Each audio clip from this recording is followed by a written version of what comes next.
So fine, hello there. Resume करते हैं अपने प्रॉब्लम सॉल्विंग सीरीज को। तो बहुत लोग बोल रहे थे कि स्कोर के पेपर्स डिस्कस करे जाएं, तो स्कोर के पेपर्स के साथ हम वापस आ चुके हैं और आज स्टार्ट करते हैं। और जितने पेपर्स पहले हो चुके हैं वो भी सॉल्व कर लेंगे। रिसेंट ईयर्स जो रिसेंट पेपर्स हैं वो भी सॉल्व कर लेंगे और आज यहाँ से स्टार्ट कर लेते हैं। मैंने सारे पेपर्स मंगवा लिए हैं अपनी तरफ, कोई दिक्कत की बात नहीं है। तो स्टार्ट करते हैं। ये पहला प्रॉब्लम है, अब देख सकते हो। तो एक एक करके शुरू करते हैं। काफी आसान क्वेश्चन है पर स्टिल काफी इंपॉर्टेंट क्वेश्चन। ऐसे क्वेश्चन काफी कॉमन है हर एग्जाम्स में, तो देखते हैं कैसे कर सकते हैं ऐसे क्वेश्चन को। तो सबसे पहले इसको ध्यान से देखा एक बार, तो क्या कर सकते हैं। सबको दिख रहा होगा कि ये जो क्वेश्चन होते हैं इनमें हम एग्जैक्ट डिफरेंशियल बनाते हैं और उसको देखते ही बिल्कुल वाइब भी आ रही है। ये क्वेश्चन प्रॉपर एग्जैक्ट डिफरेंशियल का ही है। तो just look at it, how how we can form. तो हल्का सा ऑब्जर्वेशन, बस दैट्स इट। ओके, तो शुरू कर ले। फाइन। तो इसको ध्यान से देखा तो यहाँ पर we need X square, right? तो let's divide by X square.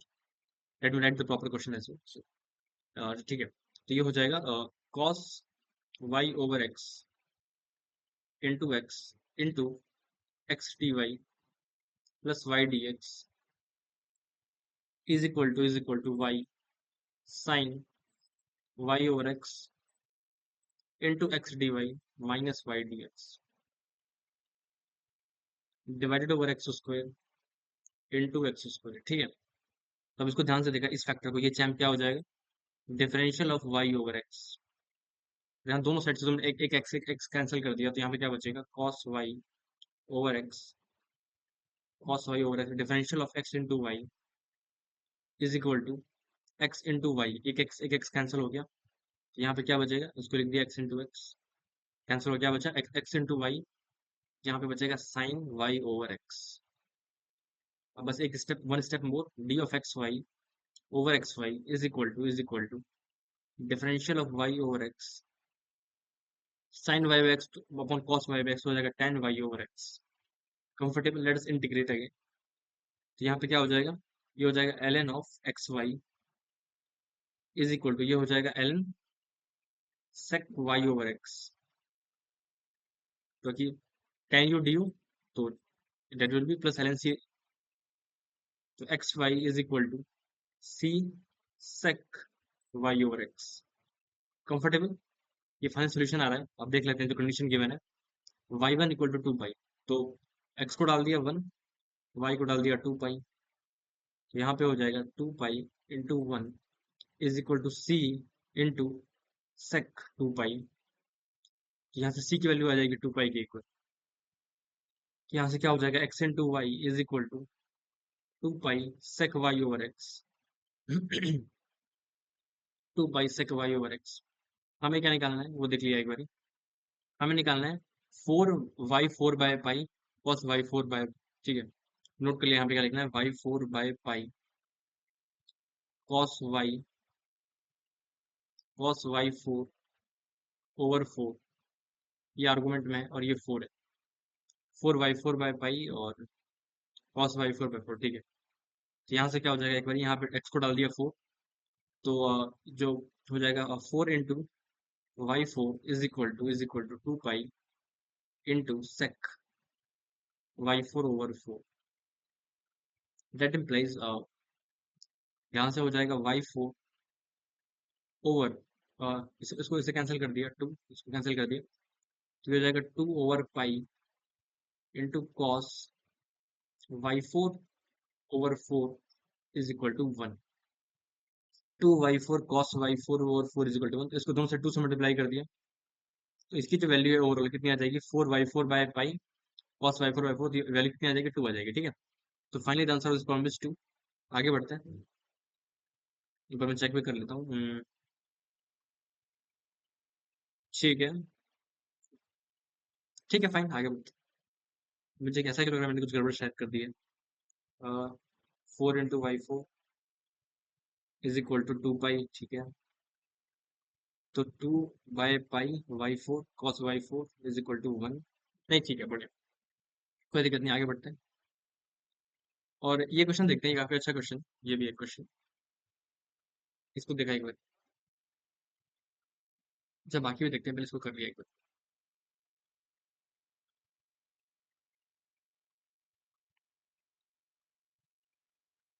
देखो एक बार कैसे कर सकते हैं। हमें क्या करना है? हमें लिमिट सॉल्व करनी है इस इक्वेशन को।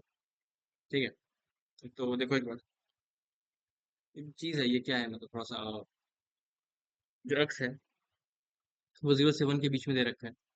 तो अगर एक्स 0 से 1 के बीच में है, इसका मतलब क्या हो गया कि जब 1 - x होगा, 1 - x होगा, वो भी 0 से 1 के बीच में होगा।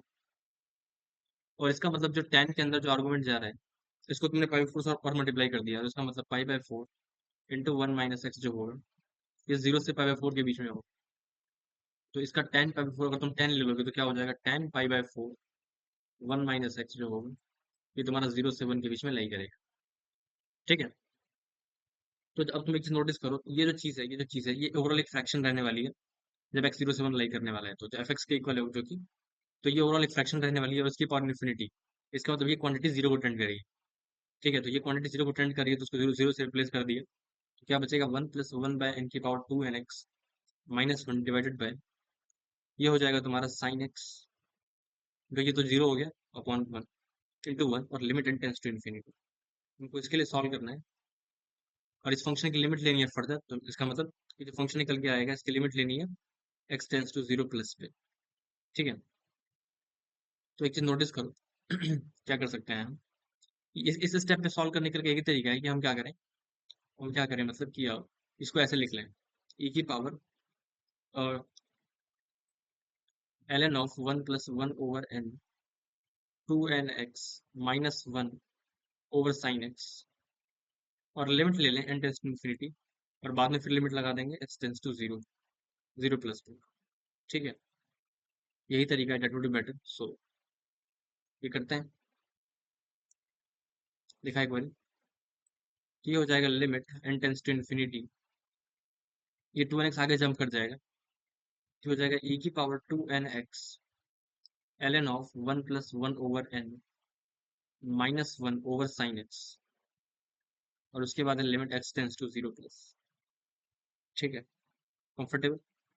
अब एक चीज नोटिस करो, जो e के पावर अल्फा का एक्सपेंशन होता है, ये क्या होता है, 1 + α + α² / 2 फैक्टोरियल प्लस 1 सो फोर्थ ऐसे बढ़ता है। तो उसको दो टर्म तक एक्सपैंड कर लिया, तो ये हो जाएगा 1 + 2nx ln 1 + 1/n plus 2nx ln 1 + 1/n का whole square divided by 2 factorial plus 1 so fourth -1 over sine x. ठीक है, ये हो जाएगा limit n tends to infinity, और limit x tends to 0 plus. अब ये देखो, ये 1 1 कैंसिल हो गया, क्या बचेगा, और बाकी के जो टर्म्स होंगे उनमें एक्स स्क्वायर की पावर आएगी, और नीचे जो है वो साइन एक्स है। तो इसका मतलब अगर तुम साइन एक्स को लेट से एक्स से रिप्लेस कर रहे हो, तो बाकी जो फैक्टर्स हैं वो सारे के सारे जीरो हो जाएंगे। इसका मतलब, क्योंकि लेट्स यहाँ पे एक्स है, साइन एक्स को एक्स से रिप्लेस कर दिया, इसकी लिमिट 1 हो गई, एक्स 0 प्लस भी तो है लास्ट में, बाद में लिमिट, ये एन का फंक्शन है, तो ये जो चीज़ है बेसिकली, जब तुमने इसको रिप्लेस करा तो यहाँ पे तो एक्स बच रहा है। ठीक है, कंफर्टेबल। अब तुम एक चीज नोटिस करो, तो इसका मतलब वो जो चीज़ हो रही है ओवरऑल जीरो हो रही है, तो तुम यहाँ पे कर सकते हो, और 2nx ln 1 + 1/n over X, यहाँ पे दोनों लिमिट से ऑपरेट हो रही है, और ये जो चीज़ है यहाँ पे जो एक्स स्क्वायर आएगा। ठीक है, तो पहले पहले एन की लिमिट है, राइट, तो तुम एक चीज़ देख सकते हो कि यहाँ पर एक्स बचेगा, राइट, यहाँ पर एक्स बचेगा, और ln 1 प्लस ये चीज़ अगर तुम देख पा रहे हो, 2n into ln 1 + 1/n, right, तो इसकी जो लिमिट होगी, जब तुम वन बैन करोगे, तो हर लिमिट जो है, जो एन का फंक्शन है ओवरऑल। ठीक है, मैं तुम्हें और क्लैरिटी देता हूँ, तो कोई दिक्कत की बात ही नहीं है, let's make it more clear. ठीक है, तो तुम यहाँ पे अगर चीज ध्यान से देखो, तुम इसको भी रिप्लेस मत करो, मैं तो कहूँ तुम ऐसे ही छोड़ दो। तो तुम यहाँ पे क्या करोगे, इस स्टेप पर तुम क्या करोगे, यहाँ तक हमने कुछ अप्रोक्सीमेशन नहीं लिया, हमने साइन एक्स को एज इट इज रखा, और बस इस वाले आर्गुमेंट को, क्योंकि आर्गुमेंट वन से छोटा था तो उसको जीरो कर दिया। ठीक है, तो पहले तुम एन की लिमिट लगाओ। ठीक है, तो तुमने एन की लिमिट लगाई, तो तुम यहाँ तक पहुंच गए। अब तुम एक काम करो, तुम अलग अलग करना स्टार्ट कर दो। ठीक है, 2nx ln 1 + 1/n over sine x plus, अब हर जगह बाकी का स्क्वायर होगा, तो देखो तुम देखोगे, तो हर जगह 2n इंटू एल 1 + 1/n आएगा। तो जब तुम इसकी लिमिट कैलकुलेट करोगे, तो वहां पे क्या आएगा, एक चीज देखो, एक बार ये आ रही है, ये चीज आ रही है ना, 2n ln 1 + 1/n। तुमको पहले इसकी लिमिट लेनी है n टेंड्स टू इन्फिनिटी पे, तो ये क्या होगा, ln 1 + 1/n divided over 1/n। तो ये लिमिट तो 1 हो जाएगी, और मल्टीप्लाइड बाय 2 है, उसकी लिमिट तो 2 आने वाली है। तो अब ये क्या हो रहा है, 2x का whole square divided by 2 factorial divided over sine x, बाद में फिर क्या होगा, 2x का cube over 3 factorial upon sine x. अब जब तुम इम्पार्ट करोगे तो ये लिमिट तो फिर ट्रू हो गई तुम्हारे पास, ये जो लिमिट है तो फिर मतलब 1 हो गई ये वाली वैल्यू। तो ये होगा 2x ओवर साइन एक्स। अब जब तुम लगाओगे limit x tends to 0 plus, तो ये क्या हो जाएगा 2x ओवर साइन एक्स, ठीक है। और प्लस प्लस ये जो आर्गुमेंट्स हैं जीरो वाले, तो ऊपर एक्स स्क्वायर की पावर ज्यादा है, मतलब एक्स स्क्वायर है effectively, right. X square x cube है, ये साइन एक्स है, तो अब तो साइन एक्स 1 होगा ना, क्योंकि अब तुम एक्स पे लिमिट लगा रहे हो तो वो सारी चीजें जीरो होने वाली है, right. That implies this limit will be 1, तो 2 into 1 that will be, final answer will be 2। I hope I M clear. बढ़िया, आगे बढ़ते हैं। चलो ये दोनों क्वेश्चन करते हैं।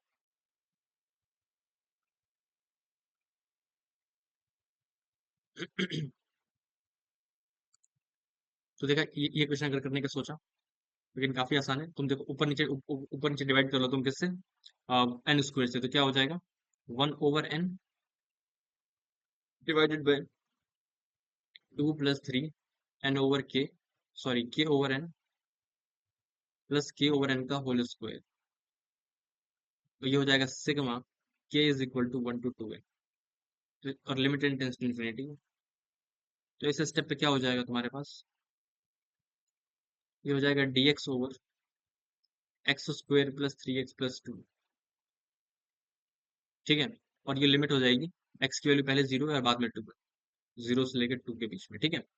यहाँ पे हो जाएगा 0 से 2 dx ओवर x + 1 x + 2, ठीक है। That implies that will be dx into 1/x + 1 -1/x + 2 0 to 1। That implies that will be dx over x plus 1 0 to 1 minus 0 to 1 dx over x plus 2 dx over x plus 2, ठीक है। तो ये हो जाएगा ln of x plus 1 minus ln of x plus 2 0 to, एक second, यहाँ पे 0 to 1 नहीं होगा, 0 to 2 है ना, 0 to 2 0 to 2 0 to 2 और फिर हो जाएगा 0 to 2। that implies that will be ln of 3 minus ln of 4 minus ln of 1 minus ln of 2। ये हो जाएगा ln 3 over 4 minus ln 1 over 2। That implies ln 3/4 into 2 ln 3/2, ठीक है। ln 3/2 फाइनल आंसर आ रहा है, तो हमें बताना है a प्लस b की वैल्यू क्या होगी। तो इसका आंसर आ जाएगा 5। कंफर्टेबल। अब इसको देखा, sum of x intercept and y intercept of the common tangent of the parabola this and this. इसकी जो कॉमन टेंजेंट है इसका sum of x intercept and y intercept calculate करना है, और और रिपोर्ट करना है मॉड k/3। तो देखो पैराबोला क्या, x square equal to 128y और y square is equal to 16x। तो इसकी कॉमन टेंजेंट क्या होगी, इसकी होती है y is equal to mx minus am square. तो m इंटू एक्स, और a कितना होगा 4a इज इक्वल टू 2 की पावर 7, तो a इक्वल टू 2 की पावर 5 तो 32 m स्क्वायर। और इसके लिए होगा y is equal to mx plus 4/m, तो यहाँ से आ जाएगा -32 m² equal to 4/m। That implies m cube is equal to -1/8, implies m is equal to -1/2। अब इसको उठा के तुमने इसमें डाल दिया y equal to mx plus a/m में, तो y equal to mx plus 4/m। इसका मतलब y is equal to -x/2 plus -8, I mean. तो ये हो जाएगा 2y is equal to -x -16, तो x plus 2y equal to -16 हो जाएगा। तो यहाँ से अगर तुम देख पा रहे हो तो हो जाएगा x over -16 plus y over -8 is equal to 1। तो इंटरसेप्ट की लेंथ कितनी आ रही है, लेंथ तो आएगी पॉजिटिव आई है ऑफकोर्स। तो -16 -8, तो तुम मॉड लगा लो, बेसिकली 24 सम आ रहा है, राइट। 24/3 कितना होता है, 8 होता है, ठीक है। इसका जो अगर तुम इंटरसेप्ट की लेंथ का सम करोगे तो वो कितनी आ जाएगा, 24/3 that will be 8। I hope I M clear. Final answer will be 8, ठीक है। ओके, और क्वेश्चंस देख सकते हैं। हम्म, हाँ केवल देखते हैं।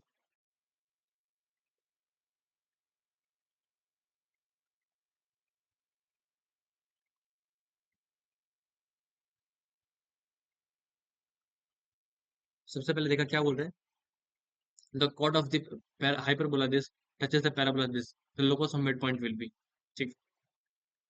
तो एक पैराबोला है, तो हाइपरबोला है, मतलब x x square minus y square equal to 25, ठीक है।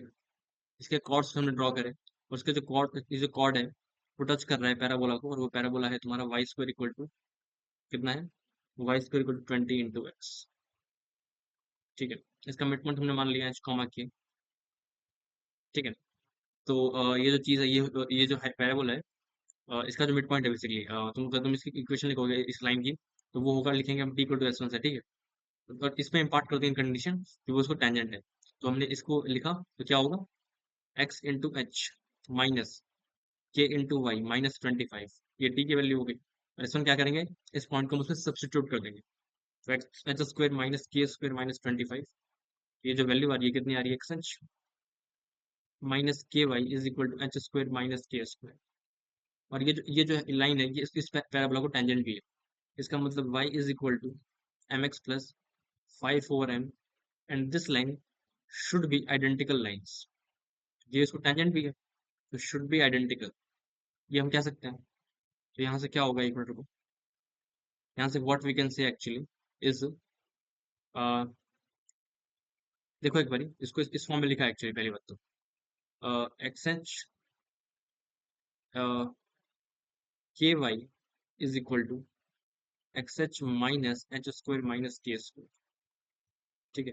तो ये हो जाएगा 1/k is equal to m over h is equal to 5/m, minus बाहर निकाल लिया, h square minus k square, यहाँ से m की वैल्यू कितनी आ जाएगी, m आ जाएगा तुम्हारे पास h/k, ठीक है। तो यहाँ से हो जाएगा 1/k is equal to -5/h into k into h square minus k square,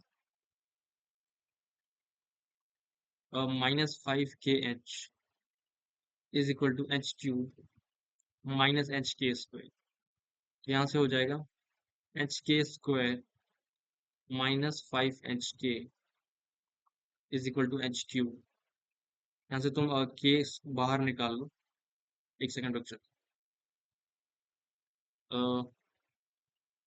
तुम एच के बाहर निकाल सकते हो, राइट, एच के बाहर निकालोगे तो क्या बचेगा, k-5 comfortable is equal to, मैं गड़बड़ कर रहा हूँ क्या थोड़ी सी, एक मिनट, आंसर क्या दे रखा है, x³ equal to y square into x minus y square into x minus, एक मिनट, हम्म, यहाँ पे -5k² होगा, यहाँ -5k² होगा ना यहाँ पे, तो यहाँ पे क्या हो जाएगा, ठीक है। हाँ, तो यहाँ से तुम क्या कर सकते हो, एक सेकंड, ये के स्क्वायर इसके साथ है, क्या कर रहा हूँ मैं, ठीक है। के स्क्वायर बाहर निकाल लिया, h-5 is equal to h³, तो यहाँ से आ जाएगा x³ is equal to y square into x minus 5, तो बोल रहा है एक्स माइनस है, तो एक की वैल्यू कितनी आ जाएगी, 5 आ जाएगी, कंफर्टेबल। तो इसका आंसर तुम्हारे पास 5 है, इस वाले का आंसर, ठीक है। और ये अगर देख रहे हो, तुमको इस ग्राफ का एरिया कैलकुलेट करना है, x equal to 0 x equal to 10 के बीच में, ठीक है। तो ये तो ऐसा मॉडरेट लेवल क्वेश्चन है, हमें दे रखा है y is equal to x minus 5 divided by x square minus 10x plus 26, इसका एरिया कैलकुलेट करना है, x equal to 0 to x equal to 10 के बीच में, ठीक है। तो एक चीज ऑब्जर्व करो, तुम्हें दिख रहा होगा कि ये जो फंक्शन है, इसको मैं ऐसे लिख सकता हूँ, x-5 डिवाइडेड बाय x-5 का होल स्क्वायर प्लस 1, इसका मतलब ये हुआ कि जो फंक्शन है, ये तुम्हारा x इक्वल टू 5 के बाद सिमेट्रिक है, अगर तुम ये ऑब्जर्व करोगे ना, मतलब ऑड फंक्शन है, राइट। x इक्वल टू 5 के बाद अगर तुम देखोगे, तो बेसिकली ये चीज हो रही है, f of 5 minus x plus F of 5 plus x, zero होने वाला, जीरो हो रहा है एक्चुअली, समझ रहे हो। तो इसका मतलब अगर तुम सिर्फ पॉजिटिव वाला हाफ कैलकुलेट कर लो, मतलब 5 to 10 का तुम एरिया कैलकुलेट करो इस फंक्शन का, वो तुम्हारा जो उसका निगेटिव होगा, 0 to 5 का जस्ट, 0 to 5 का जो होगा जस्ट इसका निगेटिव रहने वाला है, क्योंकि ये जो चीज है ये होल्ड हो रही है, तुम देख रहे हैं 5 से आगे की वैल्यूज पुट करो, फिर 5 के पीछे की वैल्यूज पुट करो, जस्ट ये निगेटिव साइन आएगा। तो 0 से 5 के बीच में जैसा ग्राफ है, वैसे ही 5 से 10 के बीच में का ग्राफ है, तो तुम ये वाला एरिया कैलकुलेट कर लो, और फिर इसको 2 से मल्टीप्लाई कर देना, मल्टीप्लाई बाय 2, ये तुम्हारा फाइनल आंसर होने वाला है। तो यहाँ पे तुम क्या कर सकते हो, तुम एक्स माइनस 5 को यू ले लो, let's take as x-5 equal to u, तो कितना हो जाएगा, 2 multiplied by 0 to 5 d u over, sorry u d u over u square plus 1, तो ये हो जाएगा 2u डी यू, देखो एक बार, 0 to 5 2u du over u square plus one, again a very famous integral. इसका क्या इंटीग्रेशन आ जाएगा, ln of 1 + u² 0 to 5, u की लिमिट्स होंगी तो कितना आ जाएगा, ln 26 will be the final answer of this problem. I hope I am comfortable, you are comfortable right. तो ln 26 देख सकते हैं। लेंथ ऑफ कॉमन प्लॉट निकालने के लिए आपको कुछ नहीं करना होता, इसको भी कर ही लेते हैं। लेंथ ऑफ कॉमन प्लॉट हमें कैलकुलेट करना है, इसका क्वेश्चन कहाँ पे है, चलो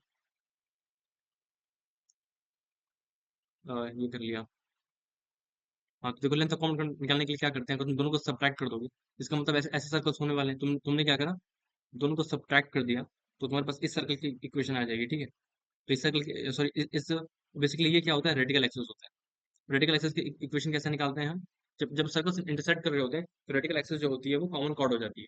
तो कॉमन कॉर्ड के लिए हम क्या करते हैं, मतलब रेडिकल एक्सिस के लिए क्या करते हैं, बोलो, S1 - S2 = 0 जो होती है, ये हमारी रेडिकल एक्सिस होती है। हमारे पास ये लाइन की इक्वेशन आ गई, तो हम इस साइकिल से इस पे परपेंडिकुलर ड्रॉप कर दो, ये लेंथ आ जाएगी P, और ये जो है ये तुम्हारा रेडियस है। तो ये कितनी हुई, और अगर कॉर्ड से परपेंडिकुलर ड्रॉप करते हैं तो रेडियस को बाइसेक्ट करती है, तो ये लेंथ और ये लेंथ इक्वल रहने वाली है। तो ये लेंथ है √r² - p², ये √r²-p², तो लेंथ कितनी हो जाएगी, 2 √r² - p²। That will the final answer. So let's call it, this circle is C1। तो C1 का सेंटर कितना है, -1, -3। अब हमें क्या इसका रेडियस कैलकुलेट कर लेते हैं, तो कितना होगा, -1 का होल स्क्वायर, ऑर्गन से पास कर रहे हैं, प्लस माइनस रेडियस होगी तुम्हारी √10, रेडियस है √10। अब तुमने ये सर्कल का, ये लाइन की इक्वेशन कैलकुलेट कर ली, तो उनको सब्ट्रैक्ट कर दिया, तो कितना हो जाएगा, 6x + 8y और +6 = 0। इसका मतलब 3x + 4y + 3 = 0। तो इसकी इक्वेशन है 3x + 4y + 3 = 0। तो अब अभी पॉइंट उसमें डाल दो, तो ये हो जाएगा 3 × -1 + 4 × -3 + 3 ओवर 5। ये इससे कैंसिल हो गया, क्या बचा, 12/5। तो जो p की वैल्यू है वो है 12/5। तो जो ये लेंथ है, ये जो d है, तो d कितना होगा, √10 का स्क्वायर, 10, 10 - 12/5 का होल स्क्वायर। अब तुमको इसको मल्टीप्लाई करके रिपोर्ट करना है 2 से, क्योंकि ये लेंथ डी है तो ये भी डी है। तो फाइनल आंसर कितना है, 2d है। That is the final answer, ठीक है। तो ये कितना हो जाएगा, 2 × 10⁻144 / 25। वेट अ व्हाइल, एक सेकंड पूछा, wait a while, wait a while,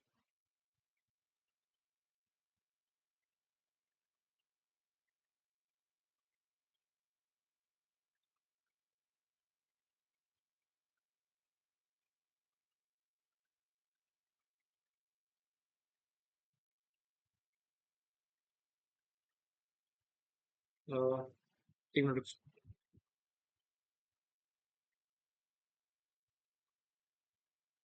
हाँ ठीक है, तो कंटिन्यू करते हैं, कितना हो जाएगा ये, 25 × 10 250। तो 2 square root of 250 - 144, 601, so 106/25, that implies 2/5 square root of 106। That is the final answer of the problem, 2/5, option number c, ठीक है। बाकी नेक्स्ट में लेते हैं, thank you, please share the videos of yours, that is ultimate aim, right, thank you.